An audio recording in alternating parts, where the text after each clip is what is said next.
Bismillahirrahmanirrahim. Assalamu alaikum and a very good morning to all of you. How are you all? Hope all of you will be enjoying the good state of health. I welcome all of you to the third video online lecture for the subject science. Dear students, the name of the chapter which we had started was Classification of Living Things. So in the first lecture we discussed all the 5 kingdoms very briefly. In those 5 kingdoms we are going to discuss in detail about the two kingdoms, and that is the plants and animals. First of all, in this lecture we will be discussing the plant kingdom in detail, and inshallah in the next lecture we'll be discussing the animal kingdom in detail. So let's start our today's lecture, that is about the plant kingdom. Let us first study the few features and characteristics of plants. That how are you going to distinguish a plant? Plants are mostly green in color. All of you know that. ठीक है, plants जो होते हैं वो हमारे पास green colour के होते हैं, and the main thing that why they are green is that they have a green chemical inside them. The name of that chemical is chlorophyll. Chlorophyll is very important chemical present in the plant's body. This chlorophyll is responsible for converting the sun's energy into the food energy. ठीक है, if this chlorophyll gets absent from the body of the plants, then the plants won't be able to make their own food, and this process of photosynthesis will not occur in them. Secondly, plants को हम producers कहते हैं. Why they are called producers? Because they produce food for the rest of the organisms. Plants को producers क्यों कहा जाता है? कि वो सिंपल रॉ मटेरियल जो कि कार्बन डाइऑक्साइड गैस है from the air and water from the soil, इन दोनों की केमिकल कॉम्बिनेशन करके उनसे आपके लिए खाना बना के देते हैं, and that food is basically in the form of glucose और starch. That is why plants are called producers, because they make food for us. Second characteristic is that plants have eukaryotic cells with cell walls. Prokaryotics and eukaryotic cells have been explained to you in lecture number 1. फिर से आपको बता देती हूँ, eukaryotic cells वो वाले sales होते हैं जिनके अंदर मेम्ब्रेन बाउंडेड ऑर्गेनेल्स होते हैं. न्यूक्लियस के इर्द गिर्द एक छोटा सा मेम्ब्रेन होता है. सिमिलरली आपके पास माइटोकॉन्ड्रिया के इर्द गिर्द अलग मेम्ब्रेन होता है, and these membranes keep all the organelles separate from one another while they are floating in the cytoplasm. इन सेल्स में प्लांट्स जो होते हैं, प्लांट्स की सबसे आउटर मोस्ट बाउंड्री जो होती है that is called the cell wall. ठीक है. Third characteristic of plants is that plants have a cuticle. It is a protective coating which all the plants must have. ठीक है, in plants के body के अंदर ये क्यूटिकल होता है, ये प्रोटेक्टिव कोटिंग होती है. प्लांट किंगडम को हम 2 पार्ट्स में डिवाइड करते हैं. 2 क्लासेस होती हैं, vascular plants and non-vascular plants. Let me first explain to you what does this word vascular means. देखिए, हमारे इवन जो प्लांट्स की एनिमल्स की बॉडी होती हैं उनमें भी एक सिस्टम होता है जिसे ट्रांसपोर्ट सिस्टम कहते हैं. ट्रांसपोर्टेशन का मतलब होता है चीज़ों को एक जगह से दूसरी जगह ट्रांसपोर्ट करना, मुंतकिल करना, लेके जाना. एनिमल्स की बॉडी में भी कुछ यूज़फुल सब्सटेंसेस होती हैं which have to be taken from one part of the body to another. इसी तरह प्लांट्स में भी होता है कि जब आपके पास प्लांट में फूड बन जाता है, that food has to be taken from one part of the body to another part because all the parts need food, and the food in the plants body is made only in the leaves. तो सिर्फ leaves तो नहीं खाते ना food, the rest of the plant body को भी food की ज़रूरत होती है. That has to be transported from one part of the body to another. इसी तरह वाटर एब्जॉर्ब करता है रूट्स, लेकिन वाटर सिर्फ रूट्स को नहीं चाहिए, it has to be taken to the leaves ताकि लीव्स में जाके वो कार्बन डाइऑक्साइड के साथ केमिकल रिएक्शन करके खाना बनाएं. ये ट्रांसपोर्टेशन सिस्टम जो होता है ये वास्कुलर सिस्टम कहलाता है, and this is taken by very very small vessels. उन वेसल्स जो होते हैं वो बहुत ही माइक्रोस्कोपिक होते हैं, और उन वेसल्स के सिस्टम को हम वास्कुलर सिस्टम कहते हैं. ठीक है. अब जो वास्कुलर प्लांट्स होते हैं ये मोस्टली बड़े बड़े प्लांट्स होते हैं जिनमें बड़े बड़े स्टेम होते हैं, और जिन प्लांट्स के तने या स्टेम बहुत बड़े बड़े होते हैं उनमें वास्कुलर सिस्टम मौजूद होता है। They are normally called higher plants. दूसरा है नॉन वास्कुलर प्लांट्स, जिसमें ट्रांसपोर्टेशन सिस्टम नहीं होती। मोस्टली ये वाले जो प्लांट्स होते हैं they are called simple plants and they can be found in water. जैसे हमारे पास एल्जी हो गए, मॉसेस हो गए, ठीक है, तो ये हमारे पास नॉन वास्कुलर प्लांट्स हैं। Vascular plants are broken into two more sub groups called seedless plants and seed plants.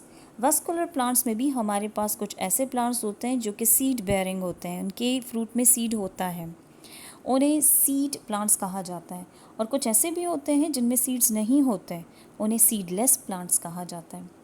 Non vascular plants में कोई इनकी ब्रेकिंग नहीं होती सब ग्रुप्स में। Almost all the non vascular plants they are found in water. Vascular plants are divided into two groups, those that produce seeds and those that do not. Plants that produce seeds are divided into gymnosperms and angiosperms. Gymnosperms and angiosperms.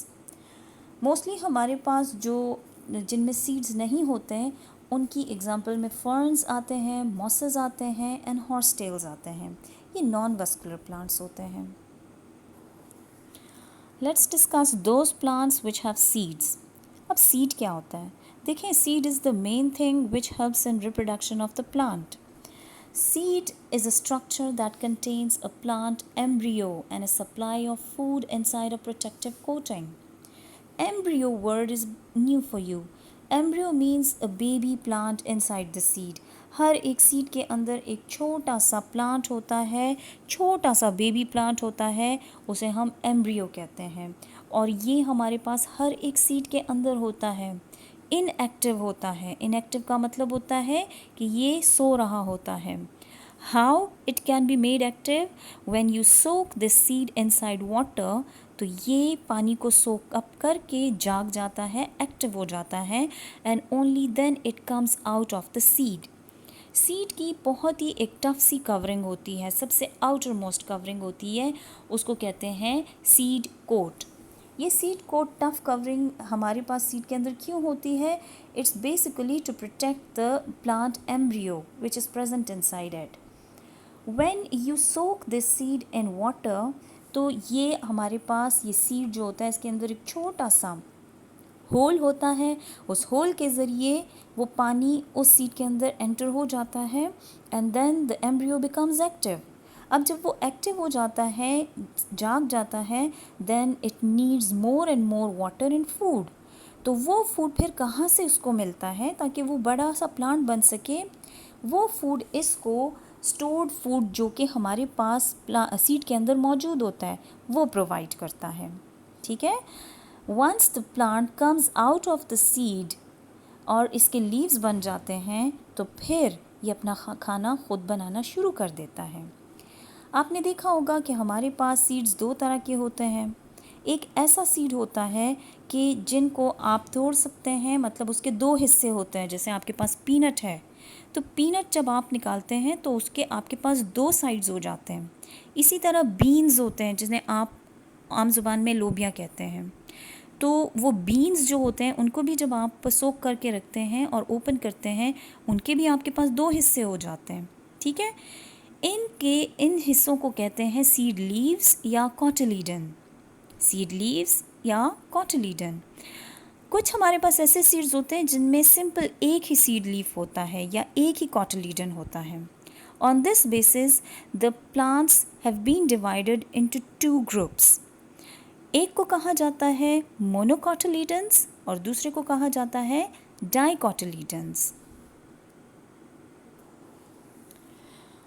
वो plants जिनमें seeds मौजूद होते हैं उनको हम divide करते हैं two groups में, जिम्नोस्पर्म्स एंड एंजियोस्पर्म्स।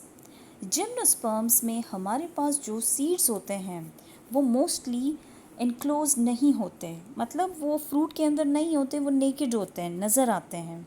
जैसे पाइन ट्रीज़ हो गए, आपके पास ये जो हिली स्टेशंस होते हैं, हिली एरियाज़ होते हैं, इनमें आपके पास कुछ प्लांट्स होते हैं, उनको पाइन ट्रीज़ कहा जाता है। उसमें छोटे छोटे कोन्स होते हैं, ये कोन बेसिकली उनका फ्रूट होता है और इसके अंदर सीड्स आपको नज़र आते हैं।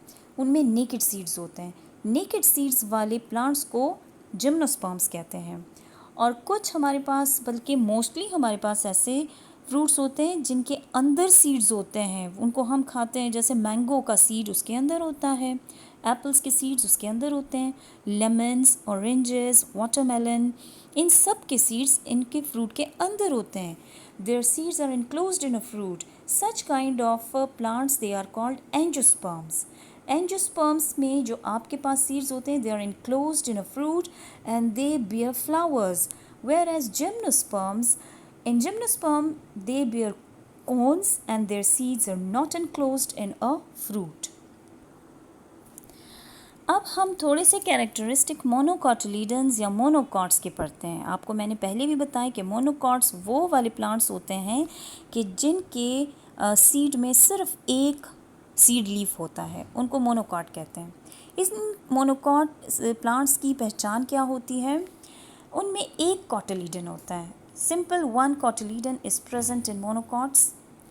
अच्छा, उनके जो लीव्स होते हैं उनमें पैरेलल वेनेशन होती है। वेन्स का मतलब होता है वो जो लीव्स के अंदर रगें बनी होती हैं, तो अगर वो रगें बिल्कुल पैरेलल, आमने सामने एक जैसे सिंपल स्ट्रेट लाइंस में होते हैं, उनको पैरेलल वेन्स कहते हैं। जैसे हमारे पास मकई का जो वो होता है, प्लांट होता है, उनके लीव्स अगर आप देखें वो काफ़ी लंबे लंबे होते हैं और उनमें ऐसे लंबी लंबी सी पैरेलल वेन्स होती हैं।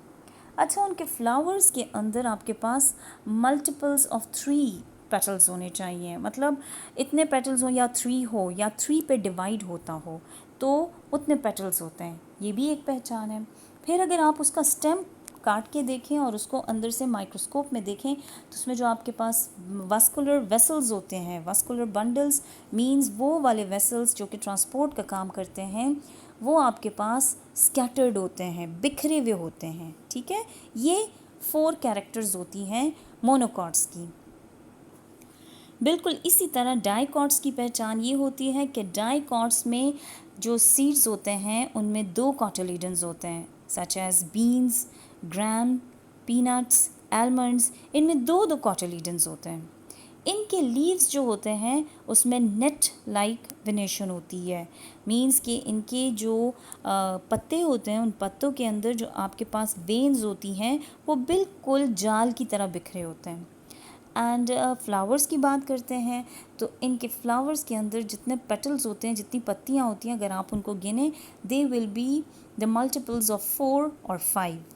और इसी तरह इनके जो वास्कुलर बंडल्स होते हैं या वो वेसल्स जो कि हमारे पास ट्रांसपोर्ट का काम करते हैं, वो माइक्रोस्कोप के ज़रिए आपको इस तरह से रिंग की फॉर्म में नज़र आएंगी। ठीक है, these are a few characteristics of dicots. Dear students, that is all for today. इंशाल्लाह नेक्स्ट लेक्चर में हम एनिमल किंगडम को डिटेल में पढ़ेंगे। ठीक है, थैंक यू, अल्लाह हाफिज़।